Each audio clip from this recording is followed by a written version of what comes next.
अस्सलाम वालेकुम नाज़रीन, आप मेरा यूट्यूब चैनल देख रहे हैं। मैं हूं जबार जट। बात अब ज़िद और अना पे पहुंच गई है। खबरें हैं जैसे कि पेट्रोल में कीमत कम होने के बजाय ज़्यादा हो गई हैं। इसमें कौम को एक चक्कर देने की कोशिश की गई है। बताता हूं कि इमरान खान साहब ने एक इंटरव्यू दिया है फरिया जलील साहब को। उन्होंने शहबाज गिल के हवाले से और कुछ और ख़बरों के बारे में इंकशाफात किए हैं, तो मैं आपको बताता हूं। और एक सहाफ़ी ने मुझे क्या बताया, और आरफ हमीद भट्टी साहब ने कुछ बातें बताई हैं। कुछ और लोग हैं जिन्होंने बहुत सारी बातें बताई, वो भी मैं आपको इस ब्लॉग में बताता हूँ। कल चीज़ें हैं, बाकी बातें छोड़े, चलो पहले तो पेट्रोल पे आ जाते हैं। पेट्रोल की कीमतें आलमी मंडी में कम हो रही हैं और इसका फ़ायदा पाकिस्तानी अवाम को नहीं हो रहा। पाकिस्तानी अवाम के ऊपर मज़ीद महंगाई का बोझ डाला गया है। इस इम्पोर्टेड हुकूमत ने अवाम के ऊपर और महंगाई डाल दी है। मुझे लग रहा था कि आलमी मंडी में तेल की कीमतों पे कमी होगी, इससे पाकिस्तानी अवाम को भी फ़ायदा मिलेगा, लेकिन इस इम्पोर्टेड हुकूमत ने मज़ीद पाकिस्तानी अवाम को महंगाई के बोझ थले दबा दिया है। एक जलसे में मरियम नवाज साहब ने कहा था कि जब भी पाकिस्तान में $1 की भी आलमी मंडी में तेल की कीमत कम होगी तो हम पेट्रोल कम करेंगे। वैसे तो पाकिस्तान के सियासतदान वक्त आने पे गधे को भी बाप बना लेते हैं। जी नाज़रीन, आलमी मंडी में लगातार पेट्रोल की कीमतें कम हो रही हैं और हमारी आवाम को इसका रिलीफ नहीं दिया जा रहा। अब मैं आपको पेट्रोल की आलमी मंडी में कीमतें बताता हूँ। तो अमरीकी तेल है उसमें 2.3% कमी हुई है, और जो बरतानवी तेल है उसमें 3% कमी की गई है। ज़बरदस्त कीमतों में कमी हो रही है। और इमरान खान के दौर में जो पेट्रोल और डीजल था वो $125 पर बैरल था। अभी वो पेट्रोल इमरान खान साहब 145 और 149 पर दे रहे थे अवाम को।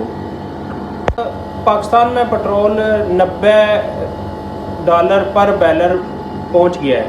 तो इसके बावजूद इमरान खान के दौर में $125 पर बैरल था, और इनकी दौरे हुकूमत इम्पोर्टेड हुकूमत के दौर में ये जो पेट्रोल है $90 पर बैरल है। ठीक है, इसके बावजूद ये इम्पोर्टेड हुकूमत पेट्रोल की कीमतें में कमी नहीं कर रही, बल्कि ये इम्पोर्टेड हुकूमत पेट्रोल की कीमतें बढ़ाई जा रही हैं। अभी ओगरा ने जो असम्बली पेश की है, यानी कि ये ऐसे नहीं होता। पाकिस्तान में ऐसा कभी नहीं हुआ कि ओगरा बोल रहा है गवर्नमेंट को कि आप पेट्रोल की कीमतें कम करें और गवर्नमेंट पेट्रोल की कीमतें बढ़ा रही है। ऐसा ज़रूर होता है कि पाकिस्तान की गवर्नमेंट हमेशा आवाम के साथ होती है। ओगरा हमेशा जो होती है पेट्रोल की कीमत वो हमेशा बढ़ाने को बोलती है। ठीक है, और जो गवर्नमेंट होती है वो आवाम के हक़ में होती है। गवर्नमेंट का ये होता है कि उसको कम करने की कोशिश करें, ये नहीं कि उसको ज़्यादा करने की कोशिश करें।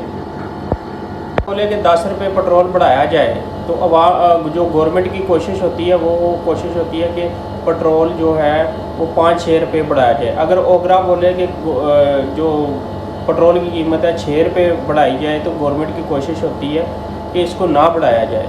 यहाँ तो उल्टा सिस्टम शुरू हो गया है, क्योंकि जो पेट्रोल की कीमत है उसमें गवर्नमेंट ने 6 रुपये बढ़ा दी हैं। हालांकि आलमी मंडी में इसकी कीमत कम हुई है, और जो गवर्नमेंट है उसने तकरीबन 6 रुपये कीमत बढ़ाई है। और जो पेट्रोल है वो 51 पैसे और बढ़ा दिया है, और इसमें कोई कमी नहीं की गई, यानी कि 51 पैसे 8 आने। जब समरी पेश की गई थी कि इसको कम किया जाए, वो कम नहीं किया गया और ज़्यादा कर दिया गया है। हमने सोचा था ये कम करेंगे और उल्टा इन्होंने पाकिस्तान में कीमतें बढ़ा दी हैं। ये है हमारी इम्पोर्टेड सरकार का कारनामा। आप खुद सोच लेंगे ये अवाम के कितने हमायते हैं। मरियम नवाज़ ने हमेशा अवाम को बेवकूफ़ बनाने की कोशिश की है।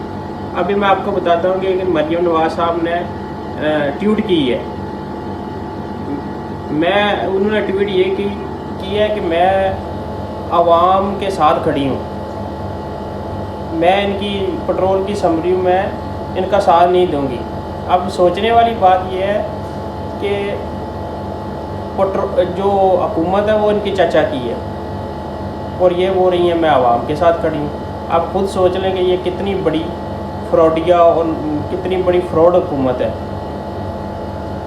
तो ये बताता चलूँ कि मरियम नवाज़ को अपने वालिद साहब की कितनी हमायत यानी कि कितना जज्बा है उनके दिल में कि वो बोल रही हैं कि मियाँ साहब ने इस फ़ैसले को मुस्तरद कर दी है।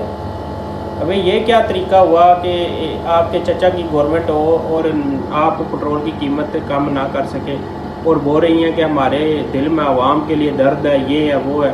आवाम ने तो आपको मुस्तरद कर दिया है। अब ये बताता चलूँ कि मरियम नवाज़ साहब ये फरमा रही हैं कि मेरा जो वालिद साहब है वो बोल रहे हैं कि आवाम के ऊपर मैं मज़ीद बोझ नहीं डाल सकता और मीटिंग छोड़ के चले गए। भाई ये क्या बात हुई? पाकिस्तान की आवाम रोटी को चोची कहती है, ठीक है। मीटिंग छोड़ के चले गए। आपने मीटिंग क्यों छोड़ी? आप गवर्नमेंट छोड़ दे, आप गवर्नमेंट छोड़ दे। आपके बस की बात नहीं है तो आप गवर्नमेंट छोड़ दे। ANP बोलती है मैंने पेट्रोल की कीमत नहीं बढ़ाई, पीपल्स पार्टी कहती है मैंने कोई पेट्रोल की कीमत नहीं बढ़ाई, नून लीग बोलती है हमने कोई पेट्रोल की कीमत नहीं बढ़ाई, ठीक है। वो फिर कीमत बढ़ा कौन रहा है? ठीक है, ये सबसे पहला इम्पोर्टेंट सरकार को ये जवाब देना चाहिए कि ये पेट्रोल की कीमतें बढ़ा कौन रहा है। ये लाजमी इस इम्पोर्टेंट हुकूमत से सवाल पूछा जाए।